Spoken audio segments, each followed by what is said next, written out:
The pager's single tone jolts me awake at 2:47 a.m.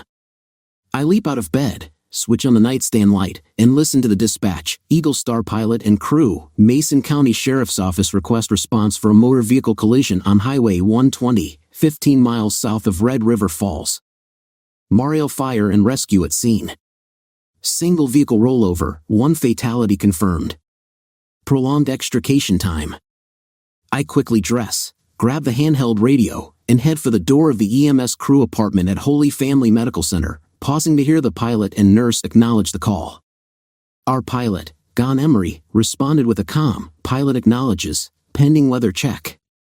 Mara Kendrick, my nurse and partner, affirmed, "Nurse acknowledges." I pressed the button on the Motorola handheld. Paramedic acknowledges. 10-4, crew acknowledges, pending weather check. Jean paused at the pilot's desk, swiftly accessing the weather page on the computer. Ceilings were unlimited, visibility over 10 miles, winds light and variable, no gusts over 10 miles per hour. Lunar illumination was at 64%. Conditions for night flight couldn't be better. Holy Family Base, Eagle Star confirms the flight, Jean informed. Understood. Confirming flight. Notifying Mason County deputies and Mariel Fire. The three of us grabbed our gear and helmets, heading for the express elevator from the 6th floor to the ground. Our helipad, situated on the east side of Holy Family Medical Center, lay in front of the new $80 million emergency department. Parked there was our magnificent helicopter, a twin-engine Bell 429 Global Ranger Air Ambulance in its stunning two-tone silver and royal blue paint scheme. Mara secured our EMS jump pack in the rear-facing seat just behind the pilot, who sits in the right front seat of the ship. With over 200 cubic feet of space, there's ample room for the pilot up front, for Mara and me in the back, and for the ability to transport up to 2 patients. Mara's seat swivels and slides on rails so she can either attend to the patient from the side or manage the airway of a second patient if necessary. I secured the Z-Pro-Poc MD cardiac monitor in its place. We'll use that to monitor our patient's blood pressure, oxygenation, heart rhythm, and other vital signs once they're on board. I strapped myself into my left side rear-facing seat, positioned at the head of the patient once we pick them up. We can load patients either from the rear of the cabin, underneath the tailboom, or through the side doors of the ship. My primary job in flight will be airway management and monitoring the patient's vital signs. The last thing I do before closing the side door of the helicopter is bring my Pinnacle PVS 23 night vision goggles into place and check my vision. The world around the ship bursts into varying shades of gray and black, with previously hidden objects coming into sharp focus. I make sure I can clearly identify utility poles, power lines, and communication towers, some of the biggest dangers in nighttime flying. From his pilot's seat, Gene yells, "Clear," and punches the actuator button, bringing the Bell 429's powerful twin Pratt & Whitney PW207D1 engines online. The engines begin winding up, and once at full power, they'll each deliver 730 shaft horsepower, enabling us to reach speeds of 150 knots. The strong smell of jet fuel fills the cabin briefly but fades as the ventilation system kicks in. Once the engines are spun up, Gene calls out to Mara and me on the internal comms, "Crew and mission equipment ready for takeoff?" "Ready on the left," I reply. "I've got green in both tubes, can see up, down, and around. Belts, doors, and switches secure." "Ready on the right," Mara echoes. "I've got green in both tubes, can see up, down, and around. Belts, doors, and switches secure." Pilot copies. "Crew and mission equipment ready for takeoff," Gene acknowledges. Holy Family Base, Eagle Star helicopter November 994 Alpha Lima, taking off from Eagle Star Base. We've got 3 souls on board and 2 hours and 30 minutes of fuel. ETA to the scene is approximately 6 minutes. Eagle Star, good copy. Time of dust-off 2:52. Godspeed. Gene brings the Bell 429's throttle to full power, and a brief shudder runs through the helicopter as it strains against gravity. As he pulls up on the collective, the 429 wins the fight, smoothly ascending to about 300 feet, high enough to clear the hospital building. "Coming left," Gene says. "Copy," Coming left, I reply, quickly scanning for obstacles. Clear right, Mara confirms, checking her side as the helicopter's tail swings in our turn. We've done this maneuver hundreds of times since Holy Family began helicopter service with the Big Bell 429. With the helicopter now facing south, Jean nudges the stick forward, and we begin racing toward the accident scene. I switch the main radio to the mutual aid setting and contact the Mason County Sheriff's Department to ensure the deputies and first responders have secured a landing zone. Mason County Sheriff, this is Eagle Star. How do you copy? After a brief pause, I hear, Eagle Star, this is Mason County 17 to 21. 17 to 21, can you advise if the landing zone is secured? 10 to 4, Eagle Star. The scene is just north of mile marker 99. The vehicle is about 80 feet off the road. We've stopped traffic in both directions, and a guard is posted to watch your tail rotor. Good copy, 17 to 21. Can you advise if extrication is still in progress? Eagle Star, it looks like they're just about to get the victim out of the vehicle and onto a board. Good copy, 17 to 21. ETA is less than 3 minutes. 10 to 4, Eagle Star. We're awaiting your arrival. I crane my head and neck, trying to look behind me as much as possible, which was essentially looking toward the front of the helicopter through the canopy window. I could see numerous red and blue flashing strobe lights, indicating we were less than 2 minutes from landing. Jean brought the big helicopter into a wide, sweeping arc, giving us a clear view of the scene. Eventually, he positioned the aircraft to face north. We've got power lines on the east side of the roadway, Jean advised. Copy, I got eyes on, Mara confirmed. Communications towers, utility poles, and wires were among the biggest threats to a helicopter landing in the dark. Jean kept his eyes steady on the altimeter, and with his view through night vision goggles, he executed another flawless landing right on the hard asphalt of Highway 120. Holy Family Base, Eagle Star is on scene, preparing for a hot load and go. OS 10 minutes, I reported. OS meaning on scene time. Good copy, Eagle Star. Time is 2:59.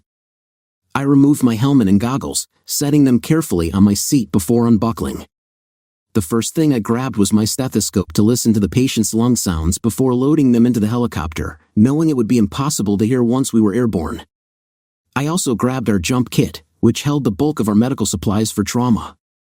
Debarking from my side of the ship, I immediately searched for the incident commander. Several fire trucks were on scene, and the accident was well lit. The vehicle, a 2-door Camaro, had left the highway and rolled multiple times. It was about 60 to 80 feet from the road, somehow landing on all 4 wheels, though it was heavily damaged. I spotted who I was looking for, one of the Mariel volunteer firefighters, easily identifiable by his red helmet, while the others wore yellow. Hello, my name's Dalton Anderson. I yelled over the roar of the still-running chopper. What can you tell me so far? We've got 1 confirmed fatality, he shouted back. The driver wasn't belted in and got ejected. He's under that yellow tarp in the field. He pointed to a spot almost 80 feet from where the vehicle landed. They were headed northbound, back to Red River Falls, lost control, and flipped about 10 times before hitting that big dead oak tree on the passenger side. Probably going 80 or 90 miles per hour, maybe faster. The passenger's a female, at least 1 broken arm, maybe a busted femur. That's what the first responders said. Can't believe she's still alive. Oh, looks like they've got her out now. I saw a group of firefighters and EMTs carefully placing the patient on a backboard. They had a cervical collar in place, and I could see her moving her left arm. One of the EMTs was holding her right arm steady, trying to apply a splint. Don't worry about the splint, I instructed. As long as there's no bleeding, just place the arm next to her body and strap her down to the backboard. What else is wrong with her? She's probably got a busted femur and tib fib, both on the right leg, one of the responders said. We think her pelvis might be broken too. Set her down and let me do a quick assessment before we load her, I directed. The patient was a fairly young woman, probably between 23 and 27. She had numerous cuts on her face, which made her look worse than she was, as the face tends to bleed heavily even from minor wounds. A non-rebreather oxygen mask was in place, and I quickly scanned her pupils with my penlight. Her pupils were sluggish but equally reactive to my penlight. There was no blood coming from her eyes, ears, nose, or mouth, but the smell of alcohol was noticeable as I got closer. Most ominously, she didn't react verbally, clearly in shock. Her right thigh was significantly larger than the left, a clear sign of a femur fracture with internal bleeding, and she let out a sharp cry when I pressed on the sides of her pelvis, confirming a likely pelvic fracture. Normally, we would apply a traction splint for the femur fracture in the field, but in this case, it could worsen the broken bones in her lower leg without helping the more critical femur injury, which was bleeding heavily. Her left lung sounded good, but the right lung was barely audible, and her rib cage on that side was heavily bruised, suggesting multiple fractures, though there were no flail segments. More concerning was the shifting of her trachea to the left, a clear indication of a tension pneumothorax. This happens when air builds up between the lung and chest wall, trapping the lung and causing it to collapse. The air pressure essentially squeezes the lung, preventing it from inflating properly. Her abdomen was also rigid and firm, with no bowel sounds, a telltale sign of internal bleeding. Wasting no time, I reached into my flight suit and grabbed a quick 4 kit. I applied a tourniquet and found a good vein in her left arm, which appeared uninjured. I quickly inserted a large catheter, securing it with tape after flushing it with fluid to ensure it was functional. The entire process took about 90 seconds, and I yelled, "Helicopter now!" Normally, we didn't delay transport for N4, but in her condition, every second counted. The lower her blood pressure dropped, the harder it would be to get access, so I needed to act fast. The team of EMTs and firefighters lifted the backboard with the patient, and we moved toward the Roaring Bell 429.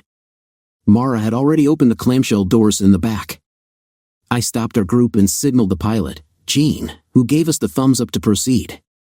No one approaches the tail of an active helicopter without the pilot's awareness.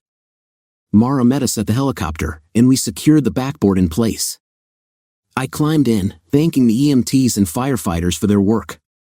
One handed me a slip of paper with some of the patient's info before ducking low and walking away from the helicopter. I put my helmet back on and buckled in as Mara slid into her seat beside the patient. She quickly applied a blood pressure cuff and pulse oximeter, switching the oxygen mask to the helicopter's onboard system. "What do we have, Dalton?" Mara asked over the intercom. "Fractures of the right humerus, right femur, right tib-fib, no traction applied due to the leg injuries. Possible pelvic fracture. She's also showing signs of a tension pneumothorax on the right, tracheal shift to the left. Abdomen is rigid, no bowel sounds." "Okay, I see the shift. Let's prep for decompression and work on stabilizing the pelvis. We'll check her blood pressure after the fluids are in and hang tranexamic acid as well. Gene, we're good to take off, but I'll need to unbuckle once we're en route." "Copy," Gene acknowledged. It was crucial to keep Gene updated, especially if we needed to unbuckle and move in the back, which could affect the flight. Once a patient was on board, our call sign changed from Eagle Star to Lifeguard, signaling priority clearance to other aircraft. We were now under the control of Hector International Airport in Fargo to maintain airspace clearance. "Contact Hector International, this is Lifeguard Helicopter November 994 Alpha Lima. We're dusting off from the scene, en route to Holy Family Pad. Heading 355, speed 120 knots, for souls on board, approximately 2 hours and 10 minutes of fuel. ETA 8 minutes. Lifeguard November 994 Alpha Lima, Hector International. Good copy, I have you on radar. Maintain current speed and heading. You're clear for priority approach to Holy Family Pad. Copy, ETA 8 minutes.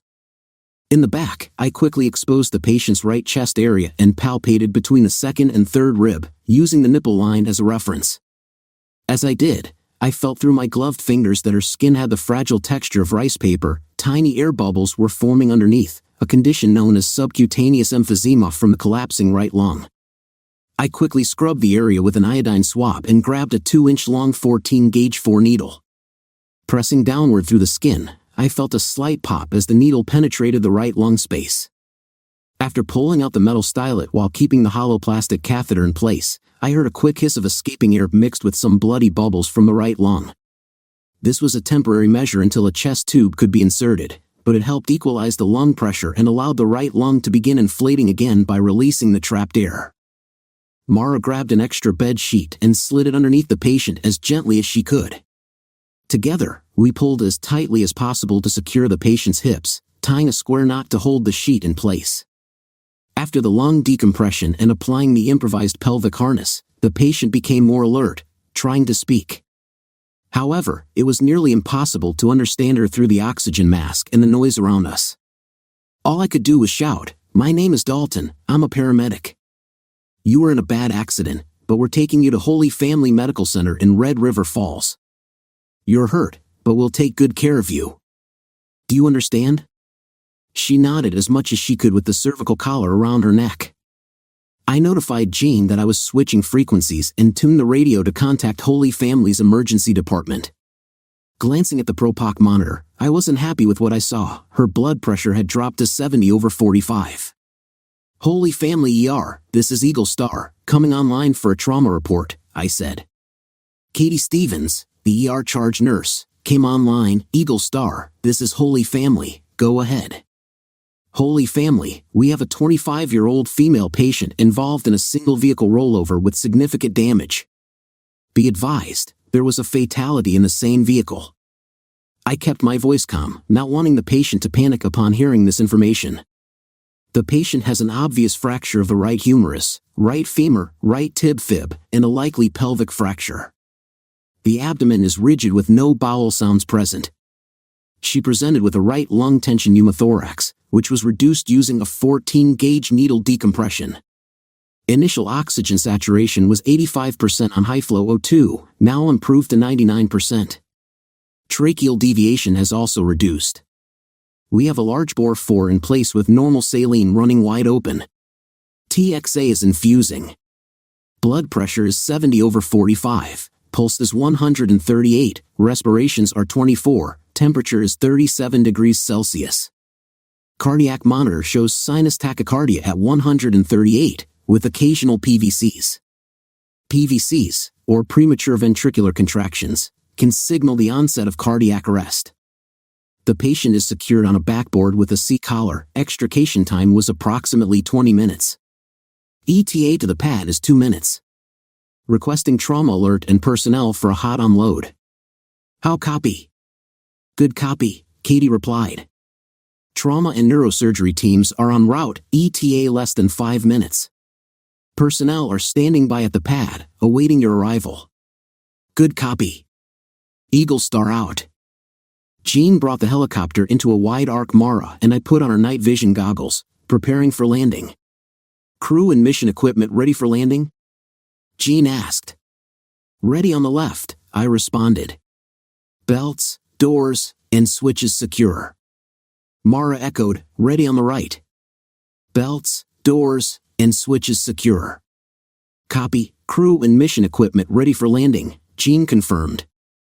He flipped on the helicopter's belly-mounted landing lights, illuminating the pad below, where we could see a gurney and 4 personnel waiting to assist. Jean executed a flawless landing, bringing the helicopter down gently and centered on the pad. Holy Family Base, Eagle Star is back on the pad, time now. Copy, Eagle Star. Time is 3:17. Welcome home, came the response. Mara immediately unbuckled and opened the clamshell doors at the back. The awaiting gurney crew, already in full trauma gear, gloves, gowns, masks, hoods, booties, and face shields, made eye contact with Jean and rushed over to meet us. We quickly released the cot and slid it towards the back of the helicopter. I grabbed the Propok monitor in 4 bags, then exited the ship as the patient was swiftly transferred to the gurney and rushed into the emergency department, all while the helicopter was still running at full power. Inside the main trauma room, 2 emergency physicians and nearly 20 other staff members were waiting for us. Several units of O-negative blood, ready for immediate transfusion, had been brought from the lab.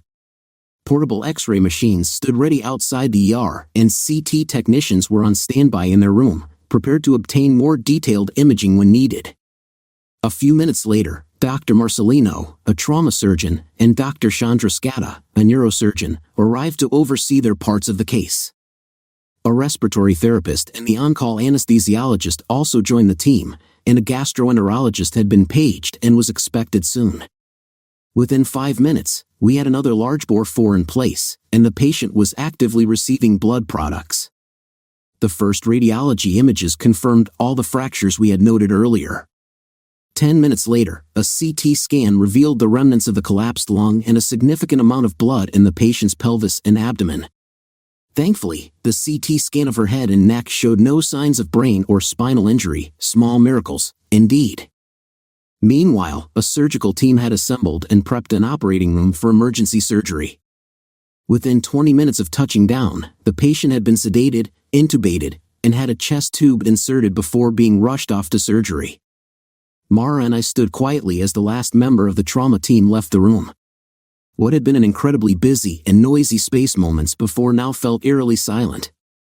The trauma room was in disarray, and it would likely take the environmental services staff the better part of an hour to clean it, along with the nurses and ER technicians who would have to restock all the supplies used during the emergency. Mara and I began gathering our own equipment, replacing everything we had used at the scene and during the return flight. The adrenaline that had been coursing through my body earlier now seemed to be draining quickly, leaving me with an overwhelming sense of fatigue. Jane had made it back to the flight crew dormitory before us, having already plugged in the helicopter's battery charger and topped off the fuel. With our medical supplies replenished, Eagle Star was officially back in service. Since the flight was a trauma call, it was my responsibility to write the patient care report. Most of our calls involved transporting patients from one hospital to another, and on those flights, Mara usually took the lead in patient care. However, since paramedics like me typically have more hands-on experience with accident scenes, we generally took the lead during trauma calls. That being said, Mara Kendrick, as the flight nurse, was ultimately responsible for patient care. She trusted me, though, and had confidence in my abilities. It probably helped that I worked with her husband, Josh, in my full-time job as a firefighter and paramedic with the Red River Falls Fire Department. I only worked for Eagle Star about 2 or 3 shifts a month, usually 12-hour shifts, while the full-time medics worked 24-hour shifts. I finished documenting the call around 4:30 a.m. and decided to catch a little sleep before heading home to Royal Fork, about 45 minutes west of Red River Falls. Our shift on the helicopter starts and ends at 7 a.m., so I wanted to take advantage of the time. Before Mara left, I'd have her review my report in case she had anything to add that I might have missed. Overall, I felt the call had gone really well. We were on the scene for only 10 minutes, provided a lot of patient care both there and during the flight back to Holy Family, and the first responders and firefighters from Marty Ale did an excellent job extricating the patient from the wreckage. The Mason County deputies and state troopers had also done a great job setting up the landing zone. While there's always room for improvement, sometimes you can do everything right, and bad things still happen. This was one of those times. Stephanie Pinkerton and her boyfriend, Ziggy Alexopoulos, had been out partying with friends at the only open bar in Marty Ale and decided to race home afterward. Both had been drinking, but Ziggy had far too much. He had no business being behind the wheel, but in his need to show off, he pushed his newly acquired Chevy Camaro too hard and lost control. An autopsy would later reveal his blood alcohol content was 0.25, over 3 times the legal limit. Less than 20 minutes after we got Stephanie into surgery, she died on the operating table from massive internal hemorrhaging. She was just a month shy of her 26th birthday and left behind a 6-year-old daughter and a 3-year-old son. Driving back home, I couldn't help but replay the entire call over and over in my mind. I wondered if there was something I could have done differently, something that might have changed the outcome. Rationally, I knew there was almost nothing that could have altered the result, especially given the amount of trauma Stephanie had suffered. But the emotional part of me, the part that always seeks some sort of explanation, couldn't help but search for answers. That's just how most of us, firefighters, paramedics, law enforcement, doctors, nurses, are wired. We always want to believe there was at least one thing that could have made a difference. I guess it's an internal process we go through, a kind of personal quality assurance. I pulled into the driveway of my house, a 1970s split level with an attached 2-stall garage. I parked my 2014 Taurus in the right-hand spot. The left side was reserved for my girlfriend, Darla Jones, who had moved in with me about 4 months ago along with her 5-year-old daughter, Natalie, and her 3-year-old son, Nathan. Darla's divorce from her husband of 7 years, Randy Jones, was set to be finalized in just over a month. Most of my friends had warned me about getting involved with someone who was only separated, not yet divorced, especially my best friend, Danny Larson. Danny was particularly vocal because he had known Darla and Randy before I ever did. They had been together since high school and their relationship had always been rocky. They broke up several times, only to eventually get back together. A few other guys had shown interest in Darla and probably would have treated her better than Randy ever did, but none of them could break the hold he had over her. I met Darla through mutual friends at a local bar here in Royal Fork called the Half Pint. From the moment I saw her, I was taken. She had a natural, dark complexion with deep brown eyes that were almost black, all wrapped up in a petite 5 feet 1 inch frame. Her curves were absolutely stunning. Though she was short, she had an irresistible mix of confidence, beauty, and charm.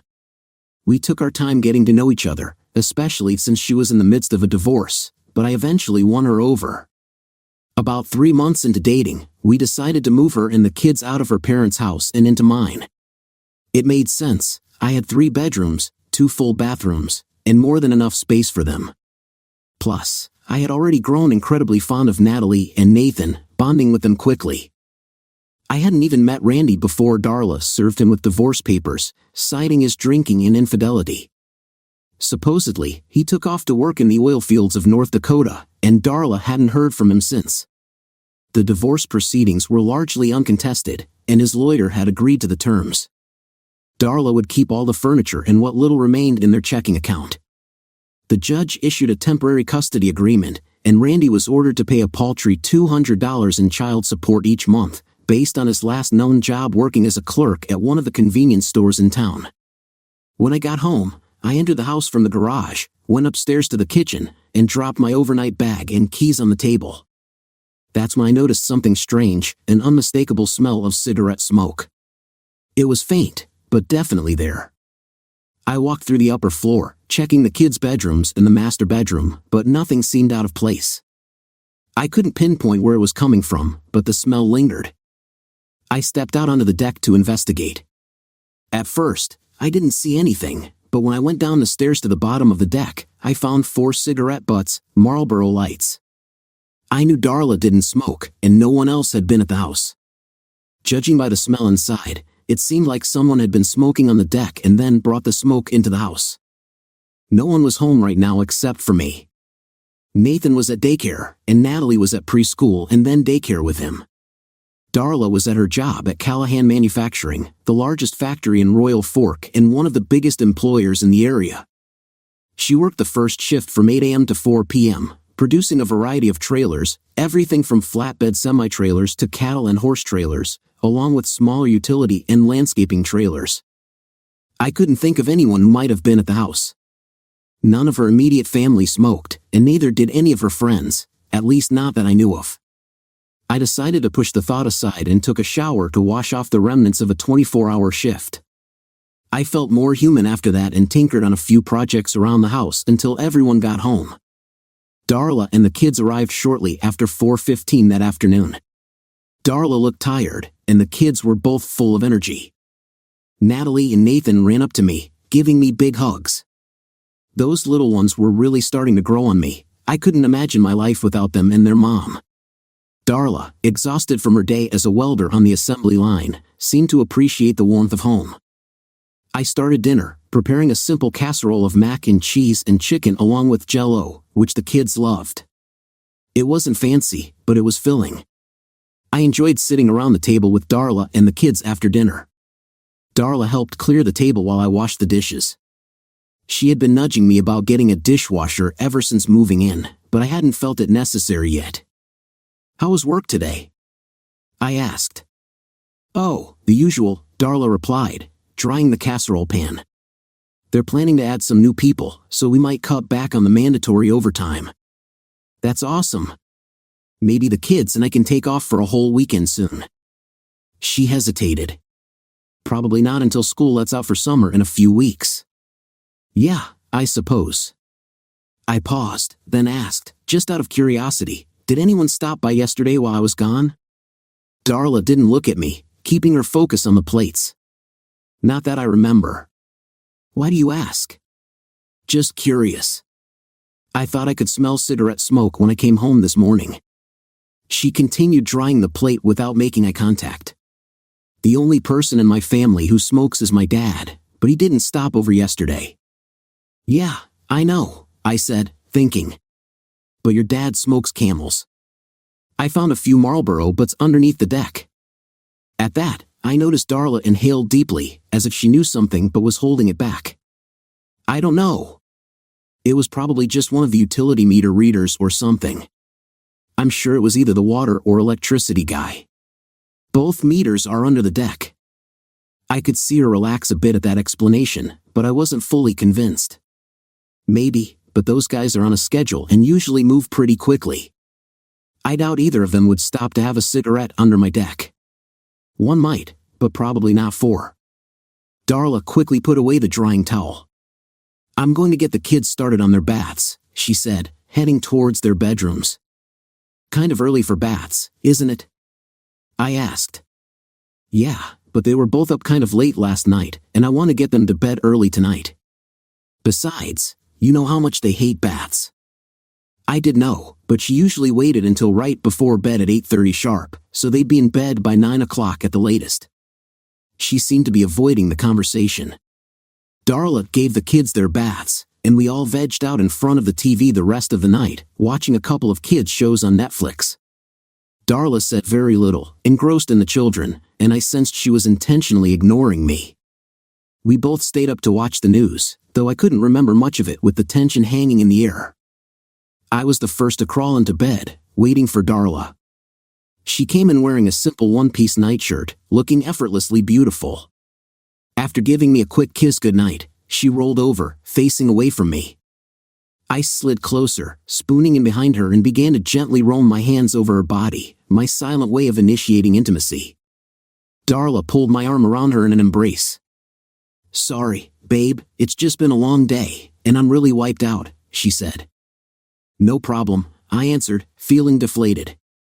I understood, or at least I tried to. This was the first time she had ever turned me down when I tried to initiate intimacy. While we didn't have sex every night, it was a significant moment for me. I lay there, cuddling her, but I knew something was off. The faint smell of cigarettes lingered in my mind.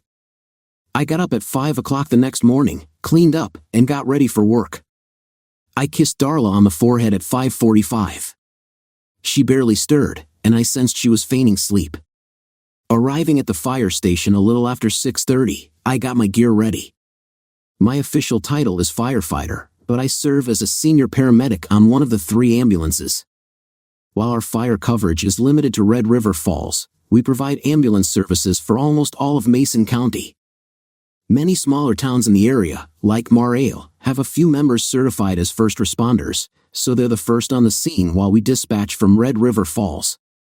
Larger towns, such as Royal Fork, have their own volunteer ambulance services. 6 members of our department live in Royal Fork. Unlike many fire departments across the country, we aren't required to live in the city we serve, allowing us to choose where we want to reside. I picked Royal Fork because it was more than just a wide spot in the road. It was a real town with shops, gas stations, and a grocery store. With a population of about 4,500, it had a lively main street and an active school district. I was pleased to find a decent house for around $100,000, much less than I would have paid in Red River Falls. My schedule was 24 hours on and 48 hours off, which worked out well. I had a generous amount of paid time off due to my hours. It took Darla and the kids some time to adjust, especially since I think Darla worried I might not come home.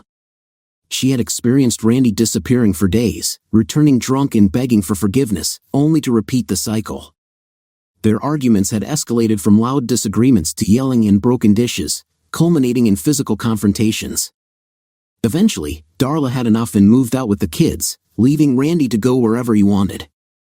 My 24-hour shifts were steady but not overwhelming. On a typical Thursday in spring, we had only 12 EMS runs and no fire calls. I returned home Friday morning a little after 8 o'clock, starting my routine, but I caught the faintest whiff of cigarettes again. None of the rooms looked out of order, so I stepped out onto the back deck to check. As I looked beneath the deck, I couldn't see any cigarette butts. Just as I was about to head back inside, something urged me to take a closer look. I went down the steps and got under the deck. The ground was damp from lack of sunlight, and I noticed my own footprints from 2 days ago. But today, there were fresh footprints, too small to be mine and too large to belong to Darla or the kids. Someone had been smoking on my deck, and this time they had the sense to pick up after themselves. Furious, I walked back into the house. Both Darla and I were diligent about locking up when we were gone, which meant whoever had been there had likely been invited in. I grabbed a shower, stewing over my dilemma. Who was coming by while I was gone, and why wasn't Darla telling me about it?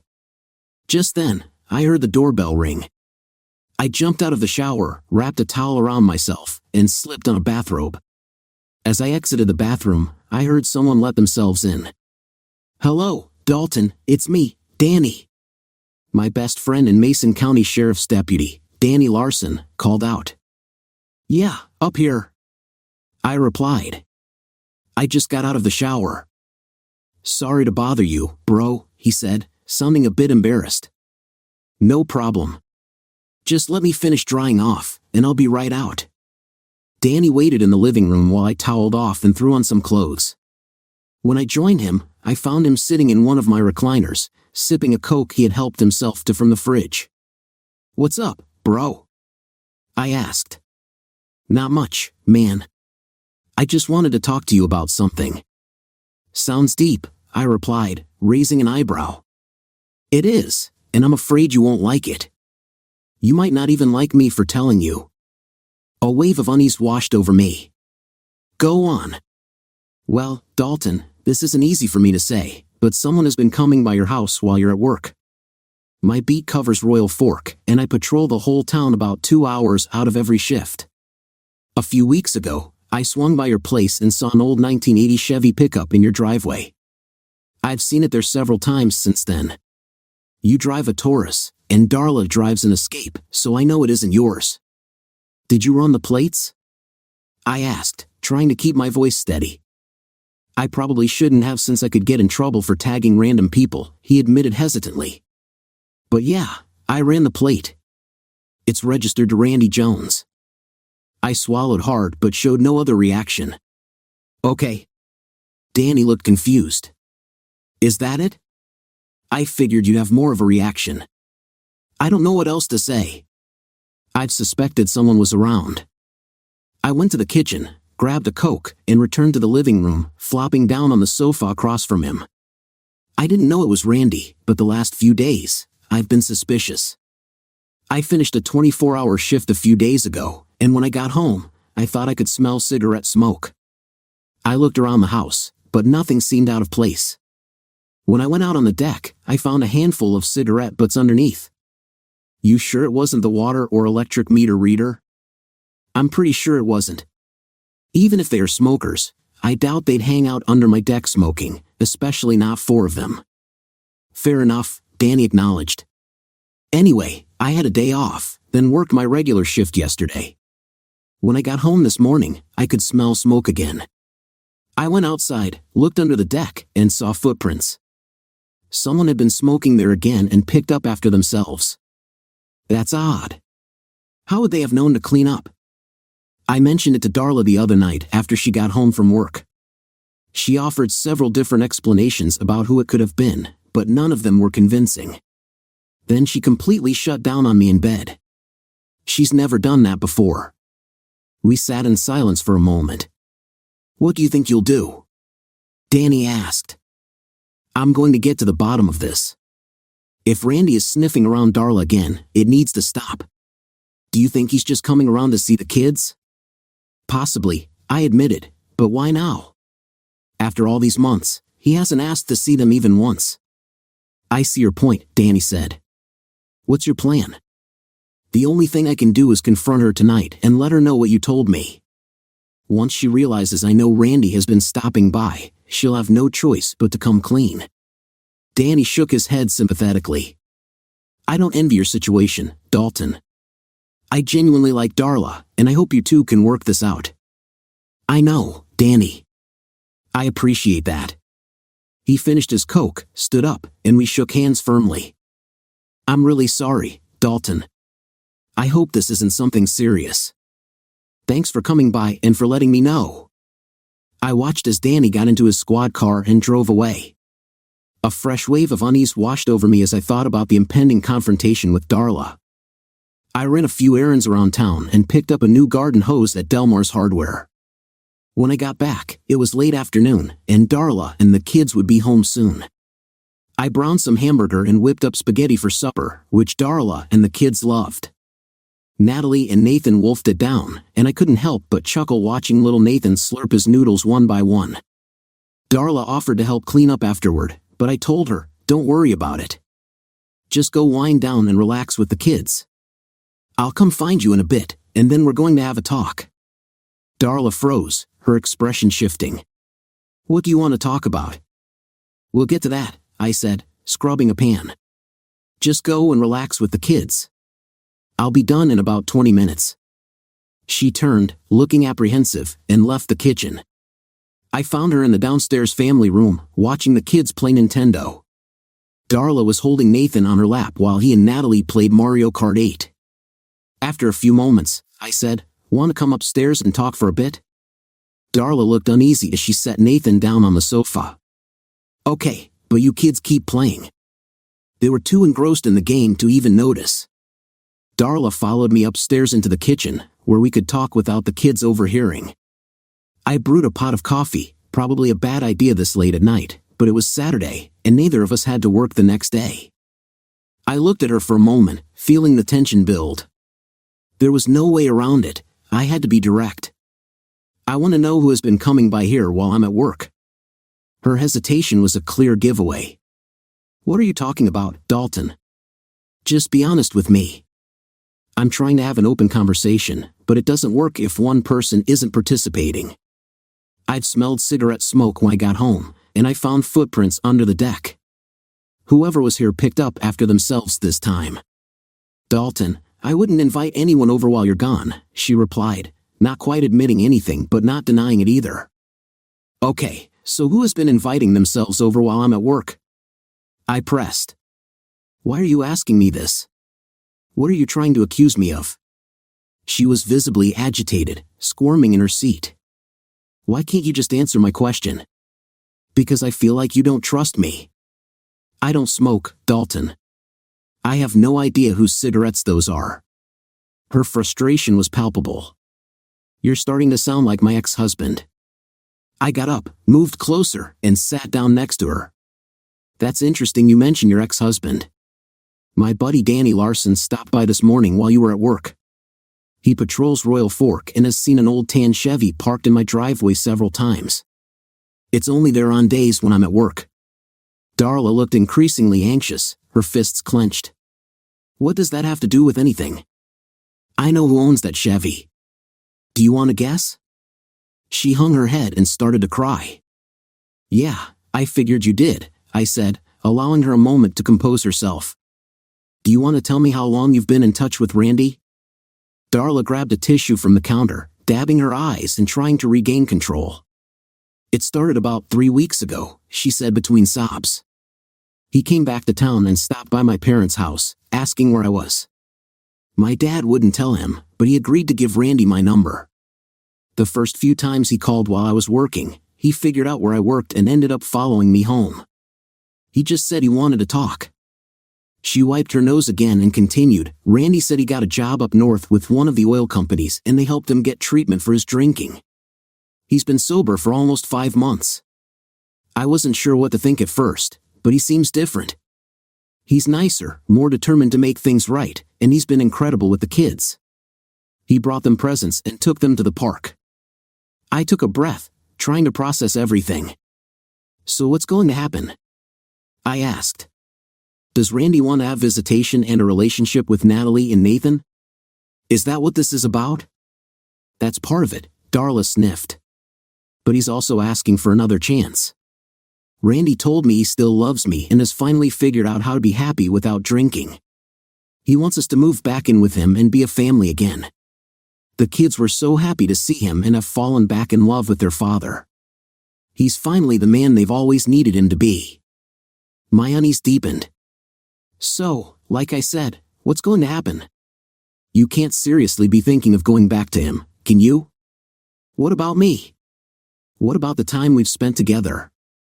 I'm just really confused right now, she admitted, her voice wavering. I shook my head in disbelief. Are you thinking of leaving me, Darla? I don't know, she sobbed. I'm not sure what to think. This wasn't supposed to be happening. I shouldn't be feeling this way about Randy. I hesitated but had to ask, Darla, have you been with Randy since he came back? I mean, intimately. Oh, Dalton, I'm so sorry. I slammed my fist on the table, rising and walking to my bedroom, my head in my hands. Darla followed, trying to hold me, but I couldn't bear her touch. Dalton, please try to understand. Randy should have done this before I filed for divorce. I wanted to move on. I really did, and I wanted it to be with you. When did you sleep with Randy? I pressed. Did you do it here? Did you disrespect me in my own home? She gasped, horrified. No, I swear. I would never do that. I'm so sorry it happened. I didn't mean for it to. Old feelings were stirred up, and I fell for him again. When we were at his mother's last weekend, I just couldn't help myself. So that's it? Just one time? I asked, struggling to hold back tears. Yes, she admitted, but it was different. For the first time in a long while, he was tender and caring. It felt like we were making love instead of just being intimate. So that's what you want? Another chance with Randy? You're going to throw away the last 7 months of our relationship? I don't know, Dalton. I haven't made a decision yet. He's still my kid's father, and he seems so different now. Sure, people can change when they're not drinking. But what do you think will happen when he falls off the wagon again? He promised he wouldn't, she insisted. He promised to stay sober for me and the kids if we came back. I couldn't help it. I burst out laughing, which only made her angry. What's so funny, Dalton? Laughing at me isn't going to help. That's the last straw, I said, feeling my anger rise. It sounds to me like you've already made your choice. I opened the drawers on my dresser, packing clothes into a duffel bag. What are you doing? Darla asked, panic in her voice. I'm packing. I'm going to call Danny and see if I can crash at his place tonight, so I won't interrupt you while you're packing your things and the kids' things. Darla's expression shifted as reality sank in. Dalton, please, let's talk about this some more. What else is there to talk about? I shot back, stuffing pants into my bag. Clearly, the relationship I thought we were building isn't strong enough to keep you from going back to Randy, or at least thinking about it. I never said I was leaving for sure, she replied. No, you didn't, but that didn't stop you from sleeping with your ex. You've forgotten that Randy became your ex for a reason. Dalton, he's not like that anymore. Well, once you're out of the house, you can find out for yourself. A leopard doesn't change its spots easily. I grabbed my keys and headed downstairs to the garage. As I walked past the family room where Natalie and Nathan were still playing Nintendo, the weight of the situation hit me. I was not only kicking Darla out of my home but also leaving the kids I had grown attached to. They needed a father figure, and I had been filling that role. Dalton, please, Darla begged, following me. Let's just talk about this some more. I turned to her, feeling defeated. Darla, there's nothing more to talk about. You obviously don't love me, or at least not enough to stay faithful. You still have feelings for Randy. This is completely unacceptable. You've had 7 months to figure this out, and you clearly haven't. All my friends and family were right. I never should have gotten involved with someone who is still married. I won't make that mistake again. I threw my duffel bag into the front passenger seat and climbed in. Dalton, please. I'm begging you, come back inside so we can talk more, she pleaded. I gripped the steering wheel tightly and took a few deep breaths. I'm going to Danny's place for the night. I'm too upset to discuss this rationally. My advice is to take the night to figure out what you want. I'll be home tomorrow at noon. If you still want to be with me, we'll talk. If you choose to give Randy another shot, I expect you to be gone by the time I get back." I saw her standing in the garage, sobbing, as I pulled away. Immediately, I wondered if I was being impulsive. Was I running away? Cutting my losses? Pushing her away? Maybe it was all of the above, or none. I just knew I needed space to think. I called Danny on his cell. He was still working and wouldn't be done until 11, but he said I was welcome to crash at his place and to let myself in. He didn't press for details. I simply told him I'd confronted Darla, and everything had fallen apart. We both had keys to each other's homes, so that wasn't an issue. Danny lived in a nice 3-bedroom ranch house on the southwest side of Royal Fork. I let myself in and took possession of the spare bedroom, while the other room served as his home office. His finished basement had 2 large spaces. One was a TV lounge with a pool table, and the other housed his extensive model railroad layout. I used to think it was childish for a 30-year-old to play with trains, but the more Danny explained his hobby, the more intrigued I became. I would often visit, spending hours watching him add details to the landscapes, and it was almost as mesmerizing as watching a fire. It was a miniature world where the cares of reality faded away. I wished I could escape there from my problems with Darla. Danny got home around 11:15 p.m., and we stayed up until nearly 3 o'clock in the morning. I poured out my troubles as we drank more than a few beers and shed a few tears. Danny kept the beers coming, listening without judgment. He had never been a fan of my relationship with Darla, mostly because she was still married to Randy. I couldn't wrap my head around the whole situation. What did Randy have that I didn't? For the first time, I could provide Darla and the kids with a safe, loving home. They didn't have to worry about their next meal or whether the electricity would stay on. Randy had never held a steady job for more than 6 months and had dropped out of high school without getting a GED. I didn't understand why Darla ever saw anything in him, let alone married him. She hadn't even gotten pregnant with Natalie until almost 2 years into their marriage. Randy had controlled her, refusing to let her work or engage socially. He wouldn't even allow her to attend church with her parents. What could possibly draw her back to him, just because he was finally sober? How long would that last? Was his sobriety just a ploy to regain control over her and the kids? None of this made sense, especially as the night wore on and the beers piled up. I finally crashed on the spare bed around 3 a.m. When I woke up, the clock read 11:20. I jumped out of bed, threw on my pants and socks, and gathered my things, heading for Danny's front door. Danny, who had been up for several hours, was sitting on his living room sofa reading the Red River Falls paper. "Where are you headed, bro?" he asked. "I've got to get home. I want to talk to Darla one last time before she leaves," I replied. Danny gave me a look that was both sympathetic and disapproving. "Okay, good luck. Let me know if you need anything." "I will," I said, racing toward my car. But as I drove home, I realized I might have made a mistake by not staying to talk things out with Darla. I loved her and the kids, and I didn't want them to leave without a proper conversation. As I pulled up in front of my house, my heart sank. There was Randy's old Chevy parked in my driveway, along with another rusted vehicle that must belong to his mother. I saw Darla, Randy, and his mother loading their things into the back of the truck. I parked along the curb and got out, standing there for a few moments before Darla noticed me. Everyone stopped what they were doing and stared. Finally, Randy's mother said, "Give us a few minutes, will you?" Randy set the box he was carrying down, and Darla walked over to me. We were just out of earshot of the others. "Dalton, she began. "Don't go. Stay for a while and let's talk this out," I interrupted. "Dalton, we're almost done loading." "Who cares? It's just stuff.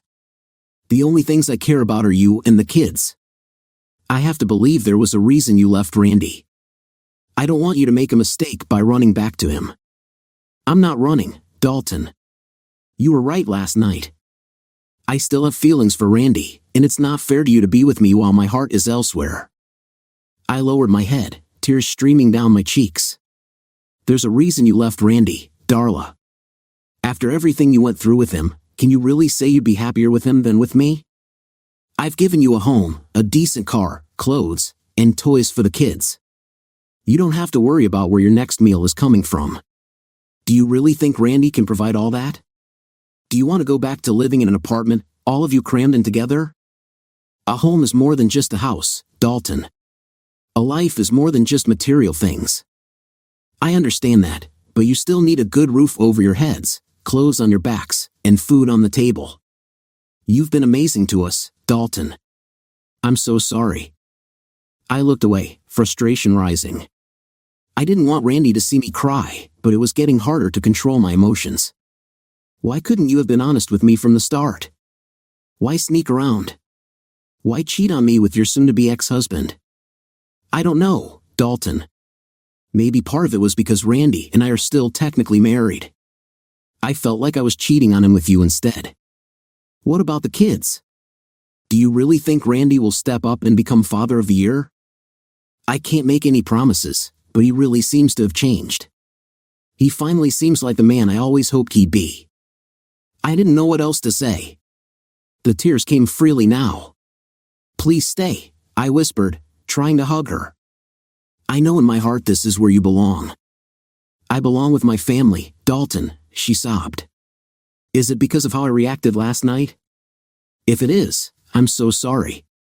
But can't you and the kids stay so we can talk it over? There's nothing left to talk about, I said softly. I'm so sorry. She pulled away and returned to the truck, leaving me feeling hollow. Randy stood nearby, watching us with a smirk that made my blood boil. Darla!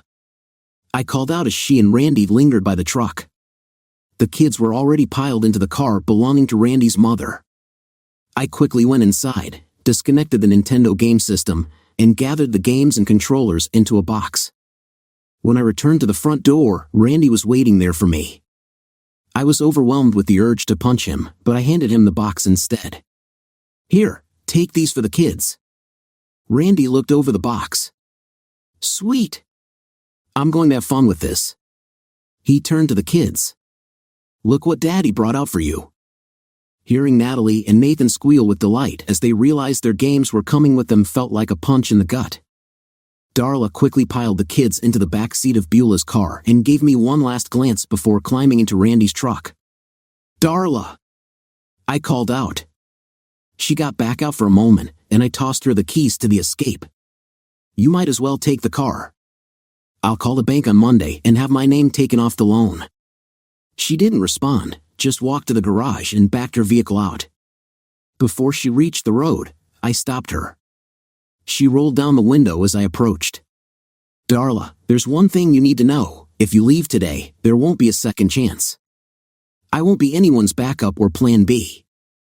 I deserve better than that. Darla didn't know what to say, only managing, I'm so sorry, Dalton. Then she backed out into the street, tears streaming down her face. I couldn't understand how someone could look so sad while leaving, as if she were tearing my heart out. In a way, it would have been easier if she had been cruel. I stood at the front of my house like a statue, watching them pull away until they turned left at the end of the street. On autopilot, I trudged back up the stairs to my living room, where the silence felt deafening. The house, once full of life, was now as quiet as a cemetery. I picked up my cell phone and dialed. A few seconds later, Danny answered. Hey, it's me. What's up, bro? He asked. They're gone, Danny. They just left with Randy a couple of minutes ago. Silence hung for a moment. Ah, Dalton, I'm so sorry. Hey, I'm not working today. I'll be over in a few minutes. Okay, yeah, that's cool, I replied, my tone flat. Sure enough, about 10 minutes later, Danny showed up at my door. We spent the rest of the day doing what guys do when they get dumped, drowning our sorrows. Danny didn't have to work that day, and I decided to call in sick the next morning, which I was pretty sure I would be after all the beer we drank. Danny crashed at my place that night and stayed for most of the next day. He didn't try to offer me advice, he just listened as I vented. The hardest part, besides crawling into bed alone, was walking by Natalie and Nathan's empty rooms. I had become so attached to them. At just over 31 years old, I knew I had time to start a family, but it felt like I had lost 3 people instead of just 1. The pain was more intense than a typical breakup. Over the next few weeks, I tried to focus on anything but Darla and the kids. I avoided being around people who might mention them, so I took myself off the schedule for a couple of weeks. About 3 weeks passed, and Danny decided I needed a night out. "Let's get you out of the house and stop moping," he said. We put on our boots and headed down to the Half Pint, a bar known for line dancing on Saturdays. The place would be packed, and I hoped to meet some single women. As we sat at the bar, swigging beers, I realized I'd never be invited to be on Dancing with the Stars. I needed a couple of drinks to muster the courage to hit the dance floor. The Half Pint was a modern take on an Old West saloon, one of the oldest bars in the country, rumored to have hosted Frank and Jesse James back in 1880. We met up with 2 local friends, Meg and Diana, both volunteers on the rescue squad. They were on a girl date since their husbands didn't enjoy line dancing. I had no interest in either of them romantically, as I was friends with their husbands, who were also volunteer firemen. Around 11 o'clock, Brooks and Dunn's Boot Scoot Boogie played, always the highlight of line dancing night at the Half Pint. Meg and Diana joined us, and we had a blast, even though neither Danny nor I could brag about our dancing skills. Women just seemed more natural and uninhibited on the dance floor. As we walked back to our table, I froze. It had been 3 weeks since Darla left, and there she was, sitting in a corner booth with Randy, surrounded by friends. To his credit, Randy seemed to be nursing a soda while Darla did the same. I felt a strange mix of disappointment and concern, wanting to say I told you so but still wishing her happiness. Before I could look away, Darla glanced at me, said something to Randy, and then got up and walked over. Danny, Meg, and Diana sensed the tension and fell silent. "Hey, Dalton," she said, greeting everyone else, who responded politely. I pretended to be focused on my beer. "Dalton, do you have a couple of minutes to talk?" she asked. I looked around at my friends, who seemed uncomfortable, and knew this situation was awkward for them, too. Everyone in town probably knew Darla had left me, so I got up and led the way outside, figuring a private conversation was best if we were about to argue. We stepped outside and stopped in front of the State Farm Insurance office next door. "You wanted to talk?" I said, trying to keep my tone steady. Darla looked taken aback by my abruptness. "I just wanted to see how you were doing." "I'm fine," I replied curtly. She stood there, waiting for more. "Just fine?" "Yes, I'm fine. Danny's fine, Meg's fine, Diana's fine, we're all fine. Aren't you going to ask how the kids are doing?" Darla hesitated. "I thought you'd like to know the kids are good and they miss you." I bit my tongue, letting her take the lead. "I just thought you would want to know," she continued, but I could tell she regretted starting the conversation. "Dalton, please don't be like this," she pleaded. "I still want us to be friends. The kids want you to be their friend, too." I chuckled dryly. "Just a few months ago, you were telling me how great a father I could be to them. You said I was a natural." "We were in a different place then," she replied. "I didn't expect things to turn out this way, but I have to give my kids a chance at a real family with Randy." I sensed where this was heading. "Randy has changed a lot," I prompted. She hesitated, but I finished her thought. "Is that what you were going to say? That Randy is a lot like me? Let me correct you. I've never hit you, never sworn at you, and I've never put my addiction before my family. I've never abandoned you or the kids. So tell me again, what makes you think Randy and I have so much in common?" Darla took a deep breath, trying to hold back tears. "I just meant that Randy has changed. I want you to be happy for us." "I'm not happy for you, Darla," I said firmly. "I think you left me and took the kids back into the lion's den.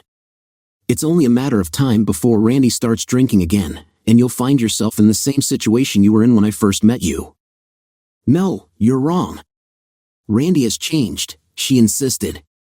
"Believe what you want, but don't come to me in public or anywhere else trying to get me to be happy about the fact that you cheated on me and left me for a man who treated you and your family poorly. Now, if you'll excuse me, my friends are waiting," I said, turning away and leaving her in tears as I walked back into the bar. I sat back down with Danny, Meg, and Diana, watching as Darla returned to her seat next to Randy. He noticed she was upset and leaned in to talk to her. Darla shook her head several times, taking a sip of her soda, while Randy shot me a furious look. I just shook my head and mouthed the word "don't." A couple of months had passed, and I felt no improvement in my situation. I lacked the desire or energy to dive back into the quest for companionship or the elusive search for my soulmate. I thought I had found that with Darla, but we all knew how that turned out. Part of the problem was that people felt the need to keep me updated on how Randy, Darla, and the kids were doing, whether I asked or not. After Darla left, some of her friends and family casually mentioned that she and the kids were doing well and were as happy as ever. But as time passed, those updates began to taper off. Even Meg and Diana, who had become close to Darla, started hinting that things might not be as perfect as they seemed. I remained stoic, never pressing for more information, even though I could tell they wanted to share. Around the 1st of July, Danny suggested we head into Red River Falls for dinner and some beers at the End Zone, a popular sports bar. Getting away from Royal Fork sounded good. We invited Meg, Diana, and their husbands, but they all declined, leaving just Danny and me on a sort of bro date. We arrived around 5 p.m., and the place was starting to fill up as the game between the Twins and the Brewers was about to start. I ordered a massive double-decker guacamole burger, while Danny opted for a cowboy griller, a sandwich stacked with beef, pork, bacon, onions, lettuce, tomato, and jalapenos. He would definitely need a beer to cool off later. About an hour in, as we were enjoying the game, I heard Danny say, "Look who just walked in." I turned and saw Randy Jones entering with 4 of his friends. Randy spotted us and, after saying something to his group, made his way over to the bar. "Dalton, how's everyone doing tonight?" he asked, his tone dripping with insincerity. "Do you really care, Randy, or are you just trying to fill the awkward silence?" I replied. "Hey, Dalton," he shot back, clearly irritated. "That was my wife you were with for 7 months. The least you could have done was wait until the divorce was final. How many times did you and Darla, well, you know, in my house?" I challenged. "Or did you at least have the decency to do it outside on the deck? That's where I found all your cigarette butts." Okay, he said, backing off. "I didn't mean to interrupt your guy date. I'll just go back to my friends." "Watch it, Randy," Danny warned. "I'll try not to rip your throat out, but we're not friends, and you don't want me as an enemy." Randy smirked as he walked away, settling with his friends about 60 feet from us. "Danny, I'm sorry about all this," I said, regretting the confrontation. "Maybe we should head home." "Not a chance," he replied. "We came here to have fun, eat good food, drink great beer, and watch the Twins lose with dignity. If we leave now, that jerk wins." "Yeah, you're right. One more round?" "Sounds good to me." We settled back to enjoy the game when we noticed one of the waitresses, dressed like a bikini model version of a referee, bring out a large tray of tall beers. She delivered them to Randy's table, and I heard him say, "Boy, I've waited a long time for this. It's going to taste so good." I nudged Danny. "Looks like Randy's about to fall off the wagon." "Dalton, just forget about it," he urged, but his words trailed off as he saw Randy take a swig from his beer. "That sure as hell doesn't look like non-alcoholic beer." They quickly finished their first round, followed by another shortly thereafter, maintaining the pace for much of our time there. By 9 p.m., the Twins had lost to the Brewers, 7-2. I kept glancing over at Randy and his friends. At one point, Randy spotted me and raised his glass in a mock toast, his friends laughing around him. As Danny and I were getting ready to settle our tab after nearly 5 hours at the End Zone, I felt a tap on my shoulder. Turning around, I found myself face to face with Randy. "Hey, Dalton," he slurred, confirming what I suspected about the beer. "I just wanted to say there are no hard feelings, okay?" "Back off, Randy," Danny warned. "I'm not that bad," Randy replied. "Tell me, Randy, how far did you fall off the wagon? Did it hurt?" "Oh, I get it," he drawled. "You're still mad about Darla, right? You want to know the real reason she came back to me? It's because she loves my, well, you know." Maybe I'm not as tall as you and Danny, but I've got it where it counts." His friends roared with laughter. "By the way," he continued, "I appreciate that you don't have as big a, as me." I was reaching my limit, and Danny could see it. "Dalton, just calm down. He's trying to get under your skin." "Yeah, well, he's almost there," I replied as we approached my car. Just then, Randy made the mistake of putting his hand on my shoulder and spinning me around. "Hey dude, it's rude to walk away when I'm talking to you." "Back off right now," Danny warned. "I'm a Mason County deputy sheriff, and I'll have you arrested for public intoxication if you don't turn around and walk away." "I'm not afraid of a cop," one of Randy's friends challenged.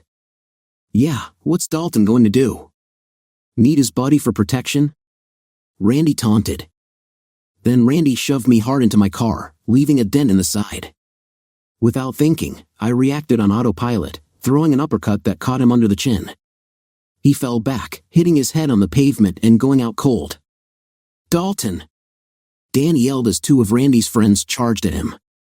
Danny quickly took down the first attacker with a pressure point hold, but realized he needed to act fast as more guys approached. He applied pressure until his opponent cried out, then kicked him hard, sending him to the ground. "Come on, tough guy!" I shouted at one of Randy's buddies, getting into a defensive stance. As he moved in, I faked a strike to his head and then kicked him hard in the crotch. He let out a scream and collapsed. Seeing another guy behind him, I lunged forward, throwing an elbow into his face. He hit the pavement, dazed. I glanced over at Danny, who had effectively handled the two he was fighting. Fortunately, all 5 men were too intoxicated to put up a serious fight. Just then, one of the men Danny had been dealing with started to back away, pulling a large knife from behind him. Instantly, Danny's training kicked in. He drew his concealed weapon, his voice steady. "Mason County Deputy Sheriff." "Drop the weapon." The guy's face went pale, and even in his drunken state, he tossed the knife aside. I quickly looked to my right and saw the guy I had kicked earlier struggling to his feet, glaring at me and preparing to charge. I closed the distance and drove my knee into the side of his face just as he was getting up. My knee made solid contact with his jaw, and he collapsed back to the ground, unconscious. Danny was yelling at me, but I couldn't hear him over my rage. My gaze shifted back to Randy Jones, who was now semi-conscious and trying to rise. He shouted something I couldn't make out and reached out for me. I poured all my strength into a powerful overhand right, landing squarely on the bridge of his nose. Blood erupted as he fell backward onto the pavement. Pain shot through my right hand, and I realized I must have broken a bone. As the adrenaline started to wear off, Danny's voice finally broke through the fog of anger. "Dalton, for God's sake, stop. It's over. If you keep this up, we're both going to jail and lose our jobs." I froze, taking in the scene. Danny had his weapon drawn, still trained on the man who had brandished the knife. The other men were sprawled on the pavement, and a crowd of onlookers was beginning to gather. I could hear the distant sound of sirens approaching. The fight had lasted barely a minute since Randy had shoved me into my car. In the bright parking lot lights, I noticed a piece of red tissue on the ground and a couple of white specks that had to be teeth. I would later learn that Randy had inadvertently bitten off the tip of his own tongue during the altercation. Just then, the first police car from the Red River Falls Police Department pulled in and stopped abruptly. The officer exited, drawing his firearm and aiming it at Danny. "Drop the weapon. Drop it now." "Mason County Sheriff Deputy," Danny replied, showing his badge with one hand while keeping his gun trained on the man with the knife. "This man drew a knife on me and my friend a minute ago. He threw it over there," he gestured. "You almost ran over it with your tire. I'm going to disarm him now and place the weapon on the pavement." The young officer visibly relaxed as Danny complied, but he quickly radioed for backup, reporting a fight in progress.